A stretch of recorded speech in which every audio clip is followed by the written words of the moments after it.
अल्लाह रब्बुल इज़्ज़त के बदसना आखिर दो आलम बड़े मुजस्सम हज़ूर सैयदी व मौलाई व आक़ाई व नजाई अहमद मुज्तबा हज़ूर सैयदना मुहम्मद मुस्तफ़ा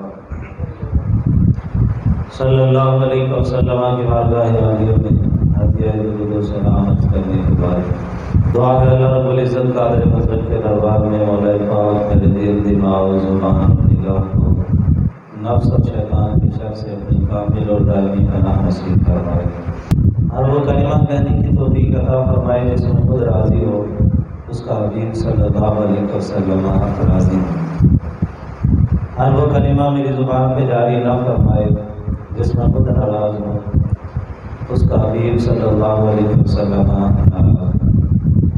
यानी हक मेरी ज़ुबान पे जारी फरमाए सुन सुना के मज़े और आपको अपनी अक़ीदे और अपने अमल की इस्लाह की तौफीक अता फरमाए।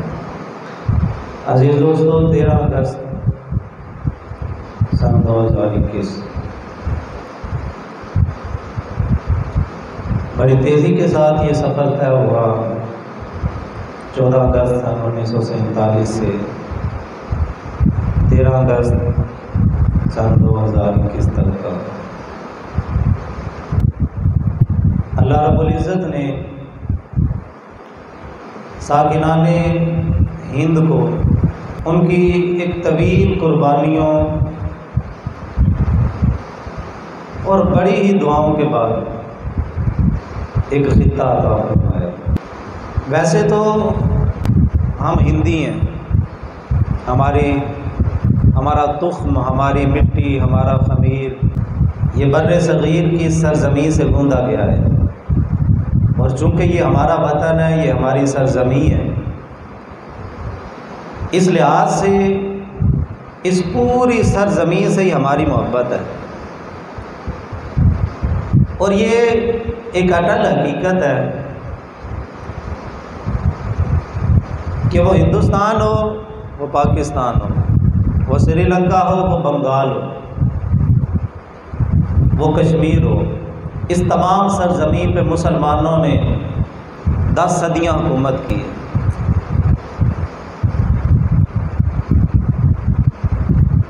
और अल्हम्दुलिल्लाह मुसलमानों की तारीख़ गवाह है, अच्छे बुरे हुक्मरान आए हैं, लेकिन मुसलमानों ने बड़ी खुश उसलूबी के साथ इन इलाक़ों में रियासत और सल्तनत के अमूर सर अंजाम दी हैं।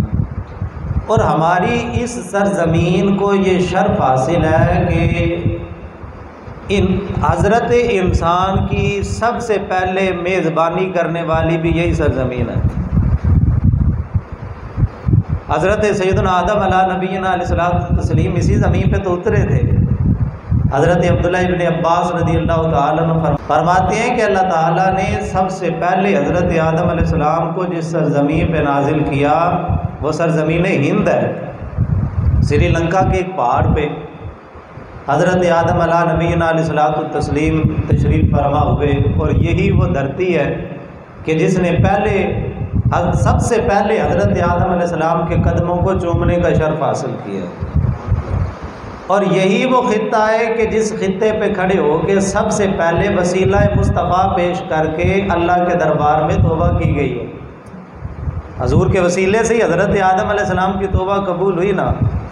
और यही वो सरज़मीं है जहाँ पे सबसे पहले अल्लाह की तौहीद का ऐलान भी हुआ और मोहम्मद मुस्तफ़ा की रिसालत का ऐलान भी हुआ सल्लल्लाहु अलैहि वसल्लम। हदीस पाक में है हज़रत आदम अलैहिस्सलातु तस्लीम जब ज़मीन पे तशरीफ़ लाए श्रीलंका के इलाके के अंदर तो आपको वहशत सी महसूस हुई। जब वहशत महसूस हुई तो अल्लाह रब्बुल इज़्ज़त ने जनाब जिब्राईल अलैहिस्सलाम को भेजा कि जाके ज़रा उनके करीब एक आवाज़ बुलंद करो। और सबसे पहले जो आवाज़ बुलंद की गई हज़रत जिब्राईल अलैहिस्सलाम की ज़ुबान से बर्रे सग़ीर पाक व हिंद के अंदर वो आवाज़ यही थी जो आज हमारी मस्जिदों में गूंजती है, अशहदु अल्ला इलाहा इल्लल्लाह व अशहदु अन्ना मुहम्मदर रसूलुल्लाह। इन दोनों जुमलों का तकरार और इस आवाज़ को सबसे पहले सुनने वाली धरती पे जिस सरज़मीं को ये शर्फ हासिल है कि जिसमें खुदा की तौहीद का भी ऐलान किया गया, मेरे मुस्तफ़ा की रिसालत का भी ऐलान किया गया, वो यही सरज़मीन है। यानी ये भी एज़ाज़ हमारे खित्ते को हासिल है। अच्छा, और ये एक और एजाज़ भी हासिल है। मैंने गालिबन पहले भी काफ़ी दफ़ा ये बात अर्ज़ की है। ज़ुल्फ़कार अरशद गिलानी लिखता है कि बर्रे सग़ीर पाको हिंद में जो ये खुशबूदार मेवों की कसरत है ना, ये लौंग, इलायची और इस तरह के जितने ये खुशबू वाले मेवा जात हैं, इनकी जो कसरत है इस इलाके के अंदर, ये हज़रत आदम अलैहिस्सलातु तस्लीम जब जन्नत से तशरीफ़ फरमा हुए थे तो जन्नत के कुछ पत्ते थे उनके साथ, और वो जब इर्द गिर्द बिखर गए तो उनके ज़रिए अल्लाह ताला ने ये खुशबूदार चीज़ों को पैदा फरमा दिया। और चूँकि वो इसी इलाके में उतरे तो लिहाजा बहुतात और कसरत इसी इलाके के अंदर है। और इससे बढ़ के भी हज़रत मौला अली शेर खुदा रदी अल्लाह ताला अन्हु का एक कौल मुबारक मुस्तदरिक लिल हाकिम के अंदर है।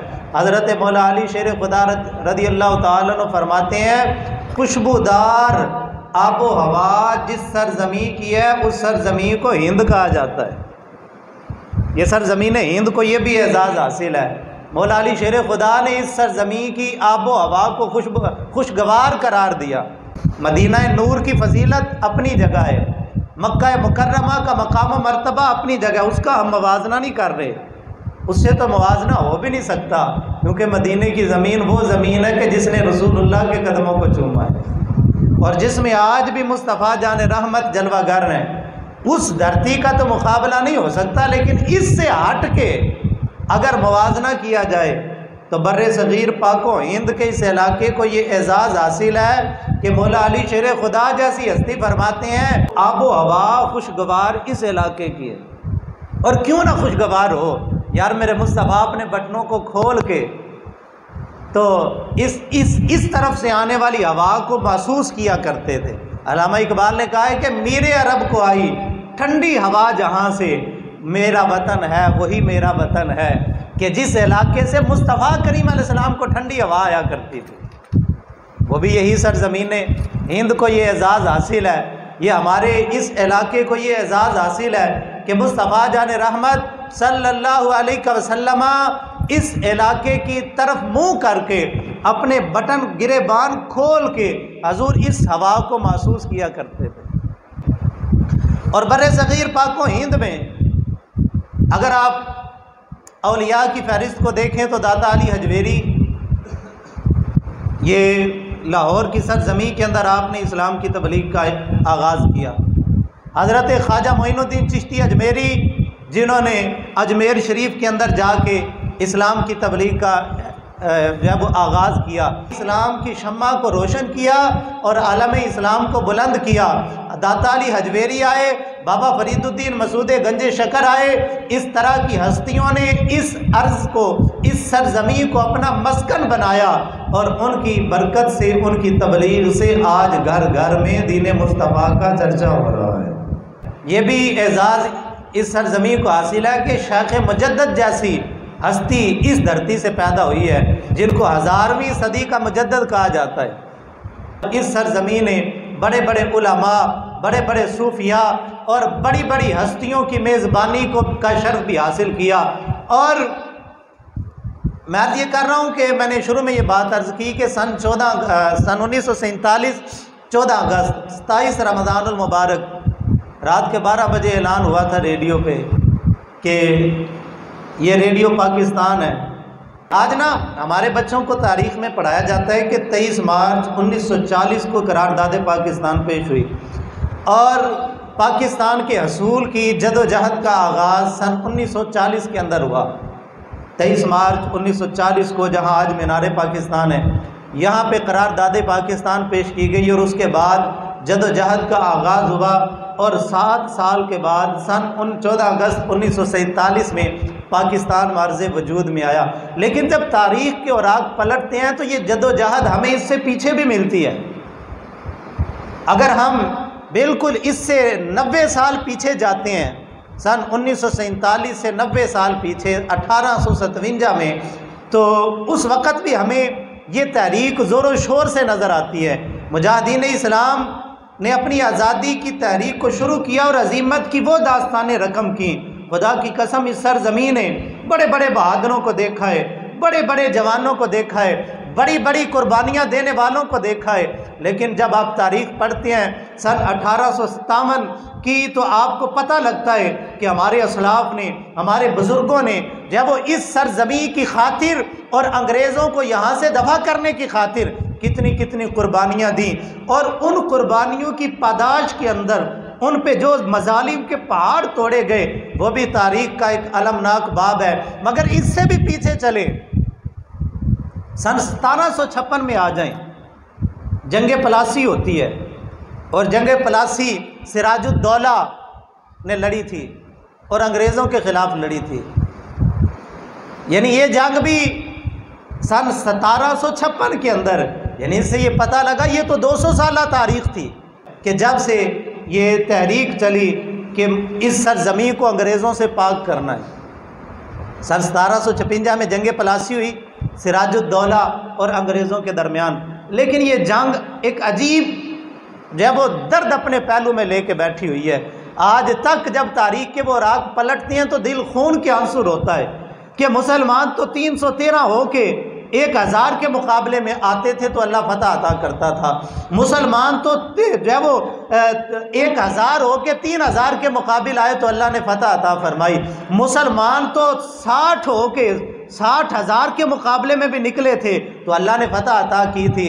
लेकिन जंग प्लासी ये तारीख का वो दर्दनाक पहलू है और ये वो सफ़ाहत है कि दिल खून के आंसू होता है। सिराजुद्दौला की फ़ौज की तादाद 30,000 है और अंग्रेज़ों के पास सिर्फ 3,000 फौजी हैं। उनमें भी 2100 हिंदुस्तानी हैं जो उनके मुलाजिम थे और सिर्फ 900 अंग्रेज़ थे।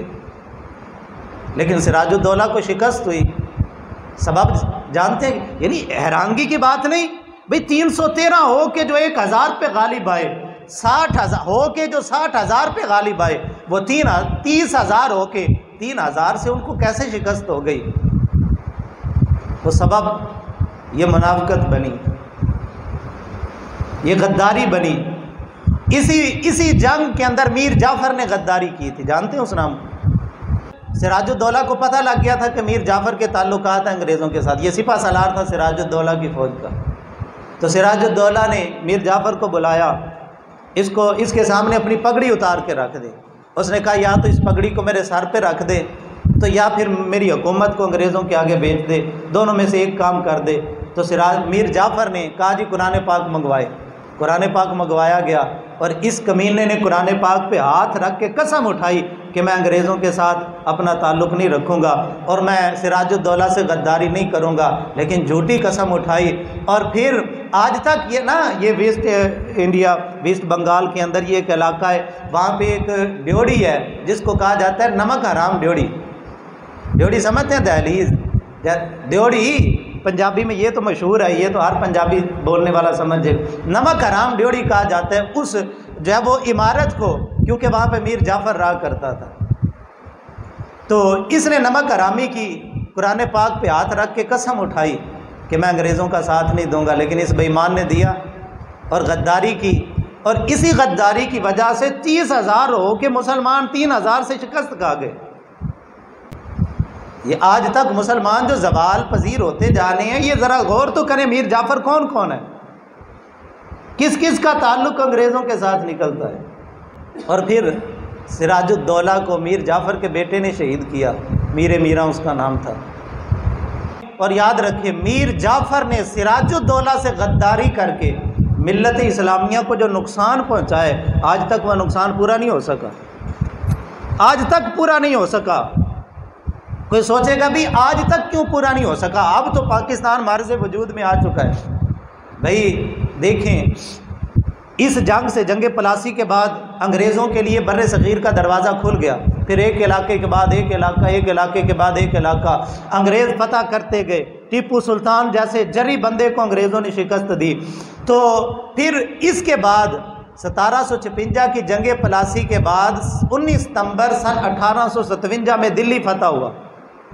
यानी उस वक़्त अंग्रेज़ पूरे बर्रे सग़ीर पाक व हिंद पे काबिज़ हो चुका था। और ये भी एक अलमनाक दास्तान है। खुदा की कसम, आज हमारे नौजवानों को पढ़ाया ही नहीं गया कि हमारे बुज़ुर्गों ने कुर्बानियाँ कितनी दी हैं इस सरज़मीन की खातिर।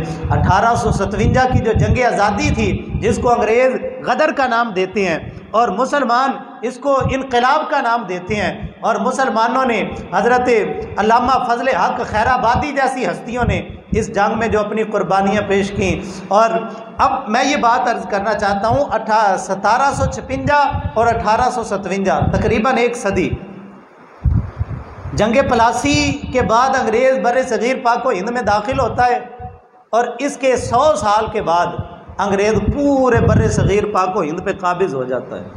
और अब मैं जो बात करना चाहता हूँ कि इससे पहले अंग्रेज़ों ने जो हुकूमत ली थी वो किससे ली थी?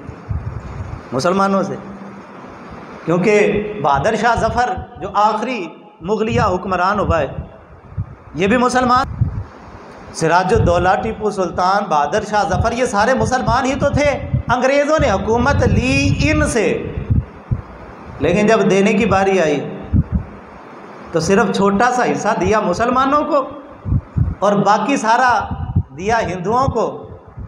भाई मुसलमानों से लेके हिंदुओं को दे के अब बताएं कि मिल्लत इस्लामिया का जो नुकसान मीर जाफ़र की वजह से हुआ था वो आज तक पूरा हुआ है? इतना बड़ा नुकसान इस गद्दारी ने किया और आज तक इस्लामी निज़ाम दोबारा नाफिज नहीं हो सका। अगरचे मुल्क पाकिस्तान बनाने के लिए नारा यही लगाया गया था कि पाकिस्तान का मतलब क्या, ला इलाहा इल्लल्लाह, लेकिन और फिर इस नारे की बुनियाद पे जितनी कुर्बानियाँ दी गई थीं, वगरना अगर और कोई नारा होता, अगर ये कहा जाता जी हम ऐसा मुल्क बनाएंगे जहाँ पे जनाबे वाला हुकूमत के लिए पार्टियाँ लड़ेंगी, जहाँ सूद का निज़ाम होगा, जहाँ अंग्रेज़ों का कानून चलेगा, जहाँ जनाबे वाला रिश्वत पे सारे मामला तय होंगे, जहाँ पे चोर, शराबी, जानी, बदकार ये सारे हुक्मरान होंगे, अगर उस वक़्त पता होता उन लोगों को तो क्या 10 लाख लोग अपनी जानों के नजराने पेश करते? भाई नारा तो ये था ना कि पाकिस्तान का मतलब क्या, ला इलाहा इल्लल्लाह।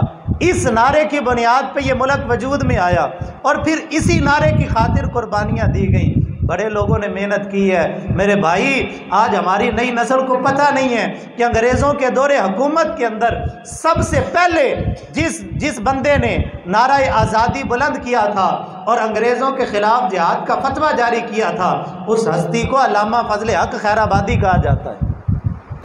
और इसी जुर्म की पादाश में अल्लामा फजल हक खैराबादी रहमतुल्लाह ताला अलैह को काले पानी की सज़ा दी गई। और क्या ये दलेर बंदा था यार, खुदा की कसम। आज हम देखते हैं आज के मौलवियों को तो समझते हैं कि शायद ऐसे ही मौलवी होते हैं, लेकिन तारीख़ के औराक पलटें, अल्लामा फजल हक खैराबादी रहमतुल्लाह अलैह अजीम मंतक, फसाहत, बलागत और का कानून के अंदर आप माहिर थे। मनाजरे के अंदर आपका सानी कोई नहीं था।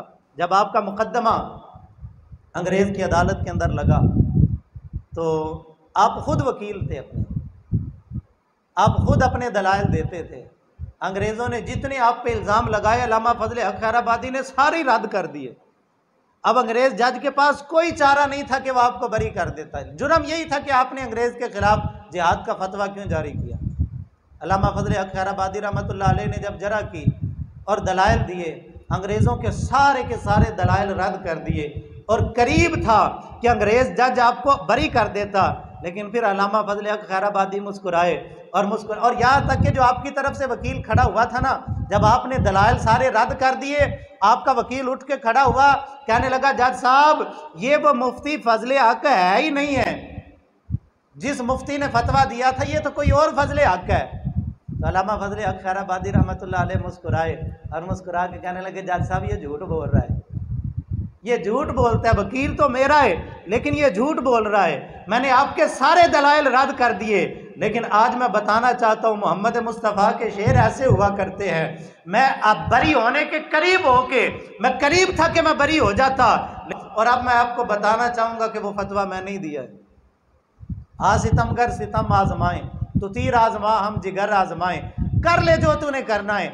जज ने आपको काले पानी की सज़ा दे दी। और ये कहीं आप काले पानी के बारे में जो तारीखें और किताबें लिखी गई हैं वो किताबें पढ़ के देखें कि ये कितनी सख्त सज़ा थी। और इस सज़ा को पाने वाले 96% मुसलमान थे और सिर्फ 4% हिंदू और सिख थे। यानी ये इससे ये भी पता लगा ये जो हिंदुस्तान आज़ाद है ना, इस हिंदुस्तान की आज़ादी के पीछे भी मुसलमानों की कुर्बानी है। अब देखें ना, 96% मुसलमानों को काले पानी की सजा दी गई, सिर्फ 4% हिंदू और सिख थे। और उनमें भी आप तारीख पढ़ें, हिंदुओं का एक रहनुमा था, उसका नाम सावरकर था। उसने 3 खत लिखे थे अंग्रेज़ों को, और उन्होंने कहा मेहरबानी करके मेरी जान छोड़ो, आज के बाद मैं ना आज़ादी का नाम लूँगा और ना अंग्रेज़ों से गद्दारी करूँगा, हमेशा अंग्रेज़ों का वफादार रहूँगा। 3 खत लिखने के बाद सन 1922 के अंदर ये बंदा आज़ाद हुआ, और 1922 के बाद कभी इसने अंग्रेज़ों के ख़िलाफ़ कोई हरकत करने का नाम भी नहीं लिया।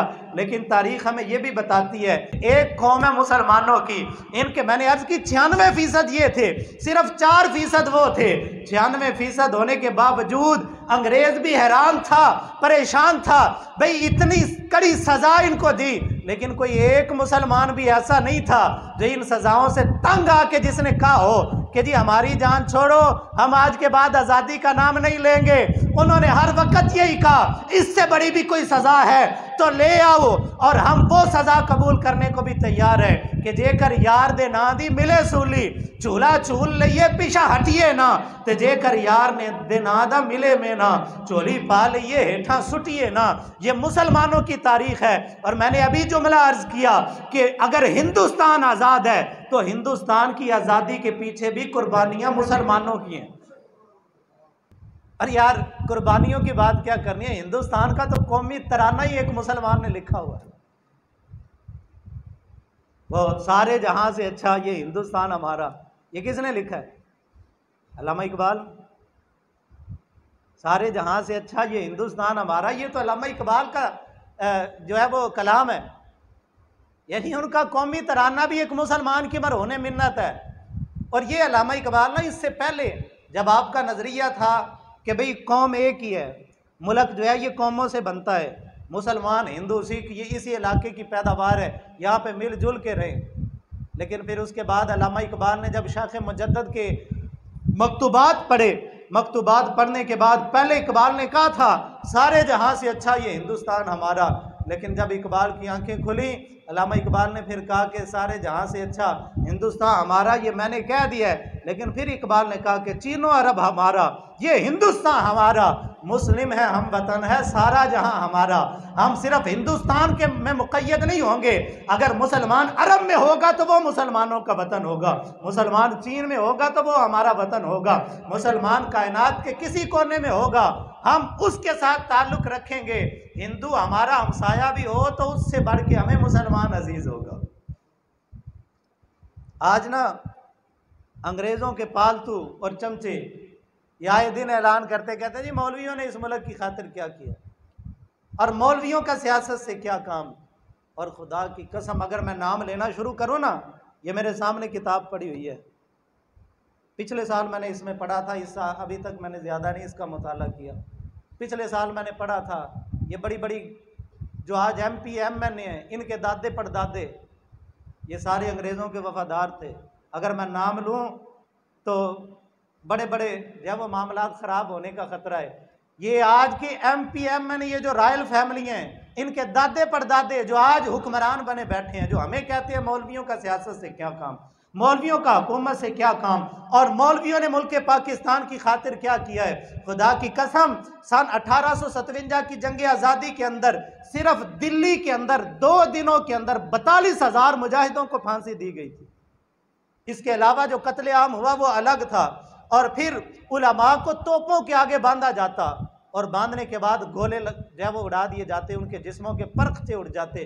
दिल्ली से लेके लाहौर तक जो सड़क आती थी, इस सड़क के दाएं बाएं जो दरख्त थे, इन दरख्तों पे मुसलमान उलमा की गर्दनें काट के लटकाई गई। अभी भी पूछते हो मौलवियों ने इस मुल्क के लिए क्या किया। मौलाना कफ़ायत अली काफ़ी रहमतुल्लाह ताला अलैह, इस हस्ती के नाम से कौन वाकिफ़ नहीं है। और ये मौलाना कफ़ायत अली काफ़ी रहमतुल्लाह ताला अलैह, ये भी 1857 की जंग आज़ादी में सजाए मौत पाने वाले उलमा में शामिल थे। लेकिन सजाए मौत देने से पहले आपको जो अज़ियतें दी गई, आपकी पुश्त पे गरम इस्तरियाँ लगाई जाती जिससे आपका जिस्म जल जाता, और फिर सिर्फ यही तक नहीं रहते बल्कि जलाने के बाद आपके जिस्म पे नमक छिड़का जाता। और फिर कहते कि अब छोड़ो आज़ादी का नारा। कफ़ायत अली काफ़ी मुस्कुराते, बल्कि लिखा है, एक अंग्रेज़ ने लिखा, उसने कहा कि मौलाना कफ़ायत अली काफ़ी को सारी रात स्त्रियों से जलाया गया, फिर नमक भी छिड़का गया और सुबह काफ़ी हशाश बशाश थे। हमने पूछा कफ़ायत अली काफ़ी, इतनी अजियतें सहने के बाद तो बड़े बड़े पहाड़ भी लरस जाते हैं, लेकिन तू अभी भी मुस्कुरा रहा है। तो मौलाना कफ़ायत अली काफ़ी मुस्कुरा के कहने लगे, फरमाने लगे कि जब महबूब हाल पूछने आ जाएं तो फिर कोई तकलीफ बाकी नहीं रहती। और मौलाना कफ़ायत अली काफ़ी रहमतुल्लाह अलैह बता रहे थे कि तुम तकलीफ़ें दे रहे थे, चेहरा मुस्तफ़ा मेरे सामने था, सब तकलीफ़ें भूल गई, क्योंकि दुख दर्द के मारों को गम याद नहीं रहते, जब सामने आंखों के गमखार नजर आए। और यही वह मुजाहिद था जब तख्ता-ए-दार की तरफ लेके जा रहे थे तो मौलाना कफ़ायत अली काफ़ी झूमते हुए अपना ये कलाम पढ़ रहे थे कि कोई गुल बाकी रहेगा ना चमन रह जाएगा, पर रसूलुल्लाह का तीने हसन रह जाएगा, सब फना हो जाएगा काफ़ी वलेकिन हश्र तक दीन हजरत का जुबानों पर सुखन रह जाएगा। मौलाना कफ़ायत अली काफ़ी 1857 में बता गए कि लोगों, आज हमने जुल्म बर्दाश्त किए, आज हमने तकलीफ़ें बर्दाश्त की, आज हमारी पुश्तों को जलाया गया, आज हम तख्ता-ए-दार पे झूल रहे हैं, लेकिन याद रखना अंग्रेज मिट जाएंगे, इनका निशान ख़त्म हो जाएगा और अंग्रेज़ों के पालतू उनको नमक हरामों के नाम से तो याद रखेगी तारीख, लेकिन हम जैसे जवानों को तारीख हमेशा वफादारों के नाम से याद रखेगी।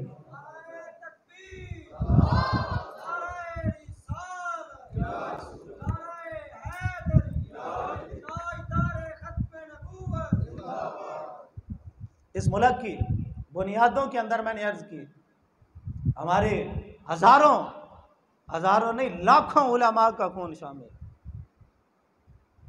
और अवाम ने जो कुर्बानियां दी, आज क्या करें, इस नौजवान को कैसे समझाएं।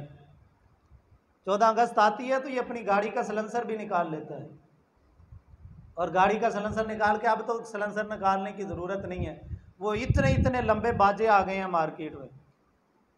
और जब वो जनाबे वाला वो ये 2 परसों की बात है, मैं नमाज असर की अजान हो रही थी और मैं अजान का जवाब देना शुरू हुआ तो फिर जो है ना वो गली से पाँ शुरू हो गई। पहले एक तरफ से आवाज़ आई, अभी वो बंद हुआ तो दूसरी तरफ से आ गई, उसने अपना अलार्म दिया तो तीसरी तरफ से आवाज़ आ गई, इधर जमात खड़ी हो गई, जमात के दौरान भी पाँ होती रही और ये बाजों की आवाज़। ये नौजवान किस समत चल रही है, ये 14 अगस्त मना, ये तरीका है 14 अगस्त मनाने का। और मेरे भाई देखो तो सही 14 अगस्त को हुआ क्या था। आपने कभी तारीख पढ़ने की ज़हमत की है? ये सुरख लकीर को जानते हैं आप, ये क्या थी? ये हमारे बूढ़ों से पूछो सुरख लकीर क्या थी। जब ऐलान हुआ था तो ये जो आज हिंदुस्तान के अंदर बड़ा इलाका, ये अमृतसर तक, ये सारा इलाका पाकिस्तान के अंदर था, लेकिन रातों रात ऐलान किया अंग्रेज ने, उसने कहा ये इलाका हमने हिंदुस्तान को दे दिया। और फिर ये शकरगढ़ के बॉर्डर तक मुसलमानों की हदूद आ गई, पाकिस्तान की हदूद आई, और उस वक़्त रातों रात, अब जानते हैं फिर सिखों ने मुसलमानों के साथ क्या क्या सलूक किए। ये हमारी नौजवान नस्ल को पता ही नहीं है, ना ये पढ़ने की ज़हमत करते हैं। ये सुरख लकीर इसको क्यों कहा जाता है? इसको सुरख लकीर कहने की वजह यही है कि यहाँ कत्लो गारत ही बड़ी हुई थी। आप भूल गए हैं कि लाहौर के अंदर जो ट्रेन आके रुकी थी उनमें से एक भी बंदा जिंदा मौजूद नहीं था, सारों की लाशें थी। क्या हमें याद नहीं है कि जब हमारे असलाफ हिजरत करके हिंदुस्तान से पाकिस्तान की तरफ आए थे, उनको रास्ते में क्या क्या मुशक्कतें बर्दाश्त करनी पड़ी थी। वो जब अपने घर बार छोड़ के आए थे तो किस अज़ियत से गुजरे थे, वो किस कर्ब के साथ। हमारी परदादी वो छोड़ के आई थी, वो मरते दम तक वो हमें, मेरी उस वक़्त उम्र थी गालिबन 6-7 साल, मुझे अभी तक याद है, वो उस वक़्त तक सुनाया करती थी कि ईद के दिन हमने हिजरत की थी। ईद के दिन हम तो जनाबे वाला वो खाने ईद के बना के बैठे हुए थे कि घर के मर्द आ गए और कहने लगे चलो जी बोरिया बिस्तरा गोल करो और चले। उन्होंने कहा जी किधर जाना है? उन्होंने कहा ये इलाका हिंदुस्तान के अंदर शामिल हो गया है और हमें जब वो यहाँ से हिजरत करके पाकिस्तान की तरफ जाना पड़ेगा। कभी सोचा फिर रास्ते में क्या क्या मुशक्क़तें बर्दाश्त की? तारीख़ पढ़ें, जब वो सिख बलवाइयों के डर से एक फसल के अंदर मुसलमानों का काफिला छुपा हुआ था, जब बलवाइयों का जब वो एक जमघटा वहाँ करीब से गुजरा तो सारों ने अपने सांस भी रोक लिए कि कहीं आवाज़ ना निकले और सिखों को पता ना लग जाए। तो एक छोटा सा बच्चा था जो दूध पीता था, भूख की शिद्दत से वो रोने लगा। माँ ने उसके मुंह पे हाथ रखा और फिर जब थोड़ी सी आवाज़ निकली, माँ ने सख्ती से हाथ रखा और इतनी सख्ती से हाथ रखा कि वो बच्चा मर गया। कितनी मुसलमान औरतों ने अपनी इज्जतें बचाने की खातिर कुआं में छलांगे लगाई। इस नौजवान को कौन समझाए?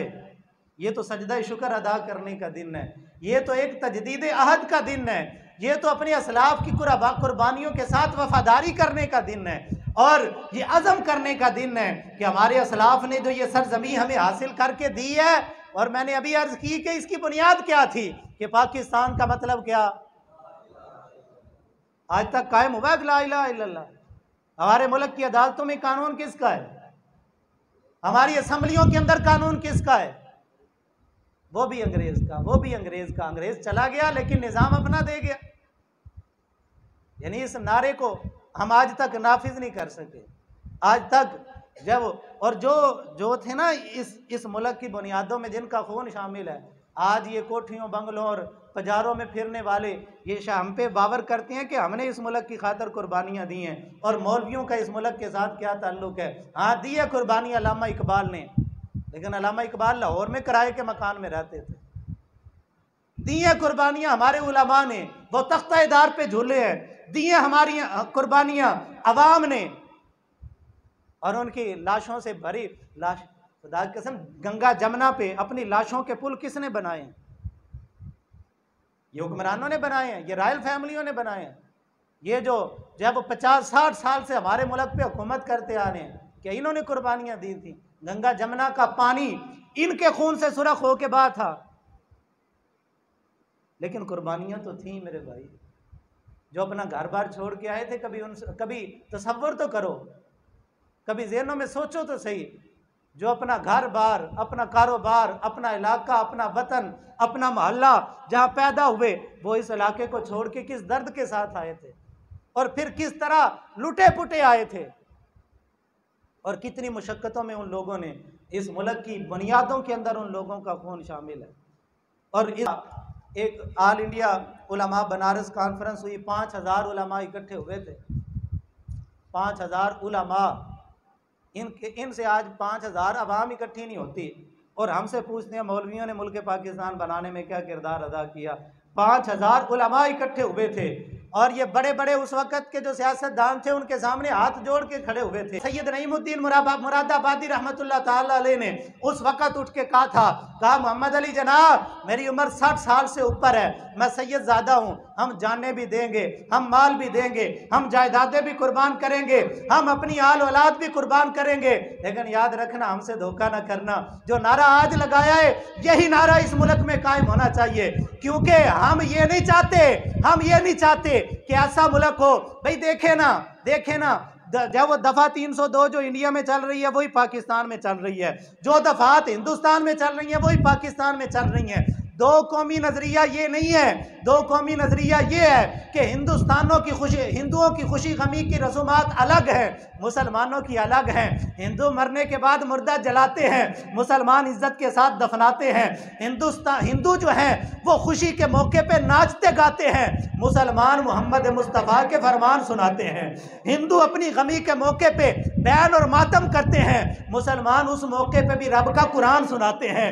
हिंदुओं की खुशी भी अलग, मुसलमानों की खुशी के तरीके अलग, हिंदुओं की गमी के तरीके अलग, मुसलमानों की गमी के तरीके अलग। तो ये दो कौमें हैं और इनके मामलात अलग अलग हैं। अगर जो है वो मुल्क कौमों के जरिए वजूद में आते, अबू जहल की कौम क्या थी? जो मेरे मुस्तफ़ा की थी, लेकिन मेरे मुस्तफ़ा ने अबू जहल को कत्ल किया, अबू जहल का सर काट के और बिलाल को सीने से लगा के मेरे मुस्तफ़ा ने बताया है अबू जहल कुरैशी हो के भी हमसे दूर है और बिलाल हबशी हो के भी हमसे करीब है।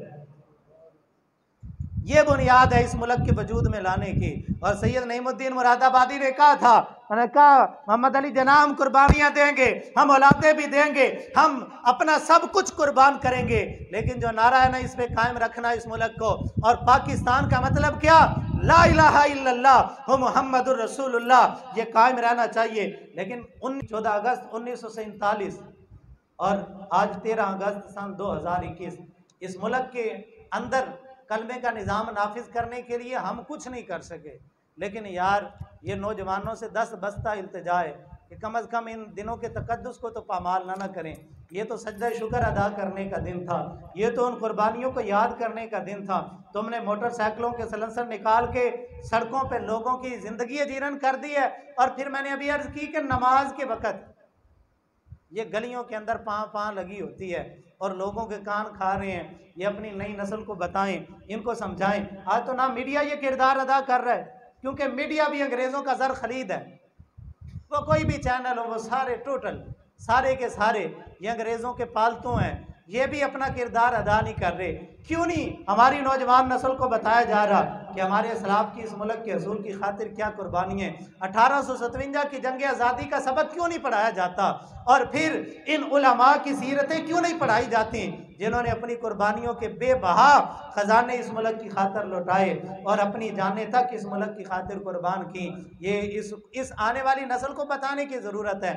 और मैंने अभी अर्ज़ की कि अगर मैंने पिछले साल पढ़ी थी, इस साल हिम्मत नहीं पड़ी तारीख पढ़ने की, हौसला ही नहीं पड़ा कि जब इतनी दर्दनाक वो रोयदाद है और इतनी करबनाक वो लम्हात हैं कि दिल खून के आंसू रोता है कि हमारे असलाफ ने क्या कुछ किया और आज हमारी नौजवान नस्ल क्या कर रही है। और आज तो बच्चियों के सरों से दुपट्टे उतर गए, बड़े शहरों की क्या बात करें। अब तो हमारे जैसे पसमानदा इलाकों के अंदर भी बच्चियों के सरों से दुपट्टे उतरना शुरू हो गए, बच्चियां बेबाक होना शुरू हो गईं। ये मुल्क तो हासिल किया था इसलिए कि भाई वहाँ पे हिंदू मुस्लिम इकट्ठे हैं, तो भाई यहाँ पे हम अपना कुरान के मामला जो है वो सही तरीके से अदा नहीं कर सकते। जब अलग होंगे फिर पर्दा भी होगा, फिर कुरान भी होगा, फिर निज़ाम भी होगा, फिर शरीयत भी होगी, फिर जिहाद भी होगा, फिर सारे मामलात होंगे। लेकिन क्या हुआ, सब कुछ भूल गए। हमारी आने वाली नस्ल तो सिरे से ही भूल गई। उन्होंने समझा कि जब आज़ादी मनाना यही है कि भाई सड़कों पे आवारा गर्दी करो, रात चलती लड़कियों को छेड़ो, अय्याशी करो, बदमाशी करो, फहाशी करो, शराबें पियो और लोगों की जब वो आराम और सुकून को गारत करो, शायद यही आज़ादी है। और नहीं मेरे भाई, जैसे और आज तक मैं ये बरमला कहना चाहूँगा, कोई इख्तलाफ करे तो करे, इख्तलाफ करने का हक है। 1947 के बाद अंग्रेज़ बज़ाहिर तो चला गया, बज़ाहिर तो ये मुल्क दे के हमें क्या गया भाई तुम आज़ाद हो, लेकिन आज तक हम आज़ाद नहीं हुए। हम ज़हनी तौर पे ग़ुलाम हैं। वो दौर कुछ अच्छा था, कभी पता था हम ग़ुलाम हैं, हमने आज़ादी हासिल करनी है। अब ना वो गालिबन इकबाल ने कहा था कि अफसोस ये नहीं कि हम हुए बेहिस, अफसोस ये है कि एहसास बेहिसी भी नहीं।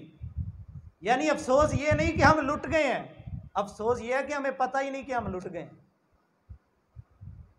अंग्रेज निज़ाम भी अपना दे गया, कानून भी अपना दे गया। और फिर मैंने अभी अर्ज़ की थी कि सारा हिंदुस्तान मुसलमानों से लेके सिर्फ ये छोटा सा खित्ता मुसलमानों को दे के बाकी सारा ही हिंदू की झोली में डाल के, और वो अपनी तरफ से बड़ा अच्छा बन गया।